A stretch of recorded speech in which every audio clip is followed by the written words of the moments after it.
On Friday, it was reported that a 12-year-old boy returned to his school after the summer break as a girl. The boy attended school in a dress with pigtails and is said to be preparing to undergo hormone treatment and surgery, making him the youngest ever sex swap patient, allegedly. Yesterday, it was revealed that another boy had turned up at his school as a girl, this time aged 9. The child wore a female uniform with hair tied in pink ribbons, and the classmates were told that the boy had left school and been replaced by a girl. Well, with us now, one person who knows only too well what these children and their families are going through. 7 years ago, 21-year-old James Harries underwent sex reassignment surgery to transform himself into Lauren. And Lauren joins us now, along with psychologist Dr. Kenneth Dembski, and welcome both. Thank you. Thank you for coming in. Now, obviously, a lot of people will immediately be thinking, where do I know her from? Where do I know her from? But of course, in the late 1980s, you went on the Wogan show. You're a very precocious child, knew your antiques, and you had this mass of curly hair and your bow ties. Hair, yes. So that's the person that we knew, and you were saying before we started here that that being famous at that time, and you were very, very famous, was Still a great very, very famous. Yes, was a great distraction, and a distraction from school, a distraction, I suppose, from life, because you said that you knew right from the word go that you were trapped in the wrong body. Yes, I would definitely say it was. My outlet was television instead of going to school, and yes, I knew I was it's what you call a woman trapped in a boy's body. But it was very quick, because I was so busy on Oprah and going on television that I bottled it up until one day I couldn't bottle it up anymore. But you had enormous support from your family, didn't you? Yes, and I'd like to say thank you to my family from the bottom of my heart, because they're the most wonderful, loving family you could possibly ever ask for. And there's so many people in my situation whose families leave them, disown them, throw them out. And I just want to say a really big thank you to my family and my father, who sometimes I nag a bit, but I love you all. What was the process like for you? So, I mean, you had your final operation in 2001, didn't you? The final That's right. transformation. Yes. And so the lead up to that, what sort of process do you go through from kind of saying, right, I feel like I am a woman trapped in a boy's body, and then sort of how does it work from there? Well, first of all, you know you're a woman trapped in a boy's body, otherwise you wouldn't go for it at all. And then you have to see psychologists and counsellors. But the thing is, most of all, on the NHS, it takes too long, so I had to pay for that. And I had numerous operations to make me who I am today.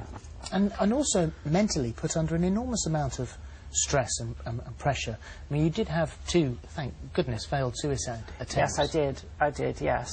Because you must understand, but I'm sure you agree, that you feel as if you can't live with the body you're in.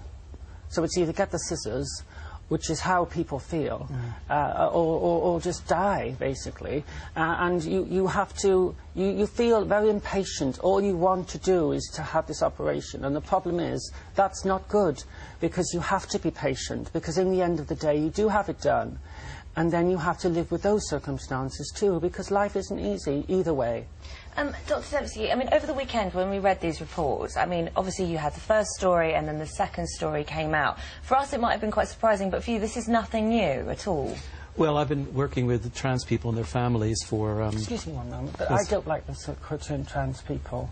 I mean, I don't even like the word anything to do with trans people. I think it's basically either a woman or, well, just trans people just doesn't go for me. It's difficult to... for us... It is difficult for you. Because human beings you see, need... why do we need to label people? Well, there has to be a description, otherwise we wouldn't know who we were talking about. People are people, human beings. So how would we say here that... Well, let's say, well, trans women, then. It's better than saying trans people. Well, I mean, we could get caught up on the sort of... Well, you see, basically, things. it's words like that people get mixed up. It's prejudice. I mean, I was only in a marketplace just not long ago, and they said, oh, that's that drag queen. You know, and then what we're doing with this with the stories, we're focusing on the little girl here. And, you know, if people call people trans people, then they're going to say, you're a tran, you're a tran. That's not nice. Well, we've got to think of a new word. For the purposes of course, I understand that. But interviewing our eminent doctor here. Yes. And respectfully, we must do that. So when it comes, as we were saying then, when you discover that there is a person who is trapped in the wrong body, as Holly said, this is not something that's new, but perhaps nowadays we're just a little more sensational about it.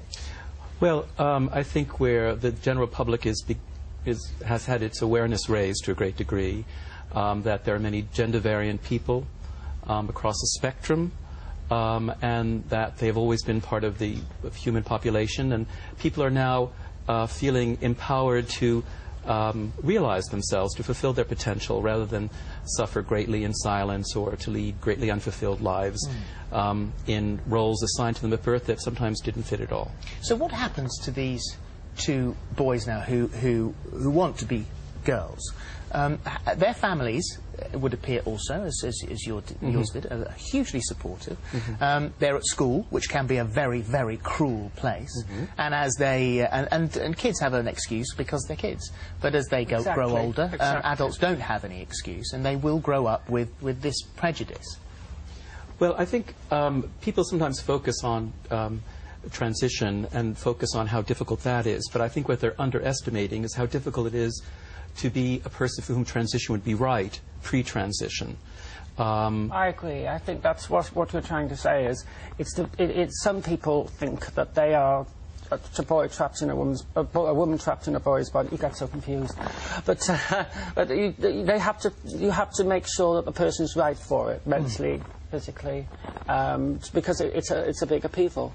But there's an argument, isn't there, where they're saying that, I mean, in Britain at the moment, you can't have this operation or this hormone treatment until you're 16? 16, that's right. And I think that this little girl should have the transition now so she can get familiar with being a woman. And also because there's some irreversible, as you go through puberty, there's things like your muscles get bigger, you get more muscular. And also you get very emotional. Right. And I also think that she should have a hormone test to see what levels they are. And I also think they should have a book talking about transsexuals as like a medical book, because my GP doesn't have a clue, and not many doctors do. I'm sure you do. But if you go to Smith's or you go to a shop and you say, I want a book on transsexuals, what happens when it happens? What are the hormones like? Well, you should write it. I should. You should. They don't have one. In your opinion, at what point should a child begin to undergo that sort of hormone treatment, something that may perhaps in the future be irreversible?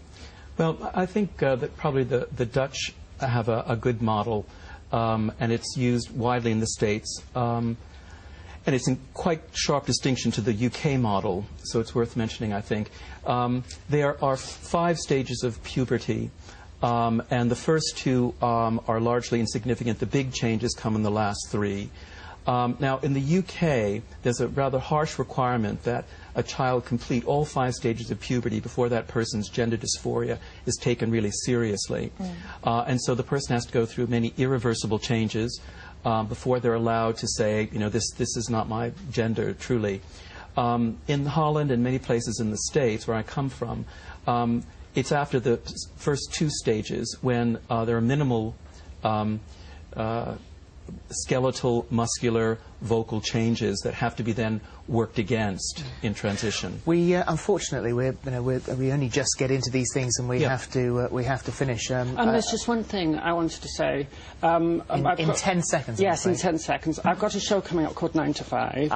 And also I wanted to. You are going to run out of time. No, I know it's very serious, but in fact, no, you have run out of time. Thank you very much indeed. Thank you very much. Just wanted to do that.